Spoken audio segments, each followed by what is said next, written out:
نن سبا دا وایرس کرونا وایرس دا ډیر شوي دي او ډیر خلک په وفات شو، ډیر خلک پکې بیماران دي او ډیر خلک په تشویش کې دي. نو مسلمانانو ته د تشویش ضرورت نشته، ځکه زموږ شریعت چې دی هغه د مسلمان لپاره خبر ورکړی دی او د مسلمان لپاره په هغه حدیث کې چې امام بخاري د عایشې رضی الله عنها نقل کړی ډېره غټه تسلي ده پکې چې کله دې وبا راشي مصیبت راشي نو څه به کې. نو عایشې رضی الله تعالی عنها فرمایي وایي ما د الله د رسول نه د تعاون په باره کې تپوس وکړو چې دا ډېره غټه لویه وبا او مشهوره وه، او وخت کې دغه وبا مشهوره وه. وایي ما ته د الله رسول وفرمیل چې دا عذاب دی الله رب العالمین به چا وغواړي نو په هغې باندې د عذاب راولیږي، یعنې دا د کافر دپاره او د غټ ګناهګار دپاره دا یو عذاب دی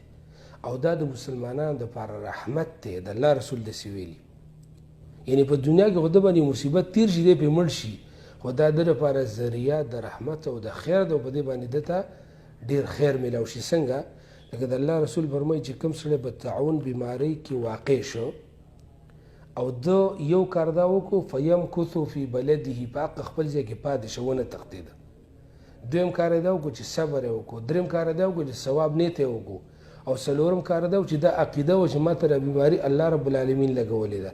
نو د الله رسول فرمایي د دې لپاره د شهید عمره ثواب دی. دا څومره د خوشحالۍ حدیث دی. نو چې دا بیماري ته ولګي نو په صبر ته کوه او د هغه علاقې نه ځمه بلې علاقې ته مه ورځه او دا عقیده لره چې دا ما ته د الله رب العالمین د طرفه لګېدلی دی، نو تاله به الله رب العالمین د شهید د ثواب عمره اجر درکوي، د شهید د ثواب عمره. نو دا ډېر د تسلۍ حدیث دی، په دې کې څومره تسلي ده د هغه سړي دپاره چې کوم سړی په دې بیمارۍ کې واقع شي او دې صبر وکړي. زموږ ډېر خلک داسې هغوی له د بیمارۍ او د مصیبت په وخت کې د هغه تکلیف د تېرولو چل نه ورځي چې زه به څه وکړم. نه، سله او سله خرابې دا بیماري الله راوستې که د دې بیمارۍ نه بچي نو په بلې بیمارۍ باندې به مړ شي. خو که دا بیماري باندې ولګي د صبر کوه، مرګ راغی الله به لوی اجر درکړي. تر دې پورې چې ابن حجر د دې حدیث لاندې لیکلي